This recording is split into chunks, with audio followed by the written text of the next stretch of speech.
नाशिक लोकसभा मतदारसंघाच्या जागेवरून एकीकडे महायुतीमध्ये तणाव कायम असताना आज छगन भुजबळ यांचं नाव घोषित केलं जाईल अशा पद्धतीची बातमी देखील समोर येते आहे। काल रात्री उशिरा महायुतीच्या घटक पक्षांच्या नेत्यांमध्ये बैठक झाली आणि भुजबळांच्या नावावर शिक्कामोर्तब झालं अशी देखील सूत्रांची माहिती आहे। मात्र या सगळ्या चर्चांमुळे भाजपतली अस्वस्थता वाढलेली आहे। आपल्यासोबत दिनकर पाटील आहेत, भाजपचे नेते आणि इच्छुक उमेदवार।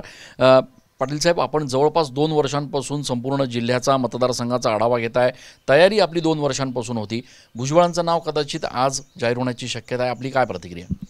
खरं तर नरेंद्र मोदी साहेबांना पंतप्रधान करायचे, 400च्या पार आपल्याला जागा जिंकायच्या असताना आज आघाडीचा उमेदवार मराठा समाजाचा आहे आणि भुजबळ साहेबांनी मराठा समाजाच्या बाबत खूप विरोधात या महाराष्ट्रामध्ये वक्तव्य केलेले आहेत, बोललेले आहेत।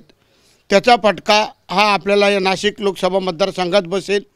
त्यामुळे भारतीय जनता पार्टीच्या माध्यमातून आमदार, संपूर्ण मंडलाध्यक्ष, नगरसेवक असतील, पदाधिकारी असतील, या सर्वांनी, बावनकुळे साहेब असतील, देवेंद्र फडणवीस साहेब असेल, गिरीश भाऊ असतील, श्रीकांतजी भारती असतील, या सगळ्यांशी, रवीजी अनासपुरे असतील, या सर्वांशी भेटीगाठी घेतलेल्या, यांना समजून सांगितलेलं आहे की जागा भारतीय जनता पार्टीला द्या। मी गेल्या 2 वर्षापासून मला पक्षाने सांगितल्यामुळे मी या नाशिक लोकसभा मतदारसंघात तयारी करतो आहे। खूप प्रत्येक गावागावापर्यंत पोहोचलो, प्रत्येक नागरिकापर्यंत पोहोचलेलो आहे। तर ही जागा भारतीय जनता पार्टीला सुटावी ही माझी खरी इच्छा आहे, कार्यकर्त्यांची इच्छा आहे, सर्वच पदाधिकाऱ्यांची इच्छा आहे। त्यामुळे ही जागा आपल्याला जर राखायची असेल तर मराठा समाजाचाच उमेदवार दिला पाहिजे आणि या ठिकाणी आघाडीच्या उमेदवाराला त्या ठिकाणी आपण पराभूत करू शकतो। पण आता जी परिस्थिती आहे की भुजबळांच्या नावावर शिक्कामोर्तब झाल्याची बातमी येते आहे। जर भुजबळांचं नाव उद्या घोषित झालं तर आपली भूमिका काय असेल आणि आपल्यासोबत पक्षाच्या इतर पदाधिकाऱ्यांची? संपूर्ण भारतीय जनता पार्टीचे पदाधिकारी सगळेच नाराज आहेत की ही जागा भाजपची आहे, भाजपला सुटावी आणि प्रचंड असा विरोध भुजबळ साहेबांना सुद्धा आहे। जसा हेमंत गोडसेंना विरोध आहे त्याच पद्धतीने या ठिकाणी मी महायुतीच्या नेत्यांना, एकनाथजी शिंदे साहेब, देवेंद्र फडणवीस साहेब आणि अजितदादांना विनंती करतो, हा प्रतिष्ठेचा विषय नाही, जागा जिंकायचा विषय आहे।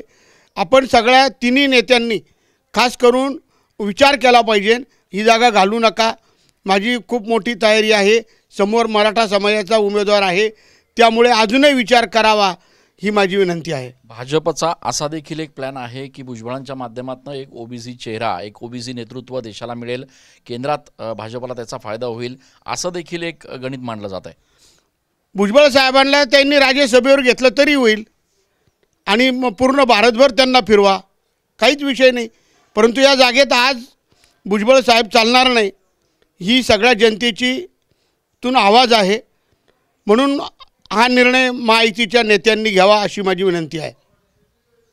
महाविकास आघाडीकडनं राजाभाऊ वाजे यांची उमेदवारी निश्चित झालेली आहे। काल इंडिया आघाडीची बैठक झाली, पूर्ण ताकदीने निवडणुकीला सामोरं जायचा निर्णय झालेला आहे। दुसरीकडे आपला अजून उमेदवार पण फायनल होत नाही आहे। किती अडचणीचं दिसतंय सगळं?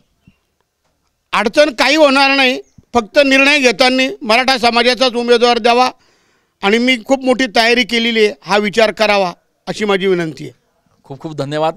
दिनकर पाटील यांनी सांगितल्याप्रमाणे जवळपास 2 वर्षांपासून मतदारसंघ पिंजून काढण्याचं काम ते करतायत, इच्छुक उमेदवार आहेत। मात्र गेल्या काही दिवसांपासून छगन भुजबळ यांच्या नावाची जी चर्चा सुरू आहे त्याच्यामुळे निश्चितपणे भाजपतला एक मोठा गट जो आहे तो नाराज असल्याची देखील माहिती समोर येते आहे आणि त्यामुळे आज छगन भुजबळ यांच्या नावाची घोषणा होते का हे बघणं देखील महत्त्वाचं आहे। भुजबळ यांच्या अधिकृत उमेदवारीवर जर शिक्कामोर्तब झालं तर त्याचे नेमके काय परिणाम येणाऱ्या दिवसांमध्ये बघायला मिळतील हे येणाऱ्या दिवसात स्पष्ट होणार आहे। कॅमेरा पर्सन आकाश येवलेसह मी चंदन पूजाधिकारी, TV9 मराठी।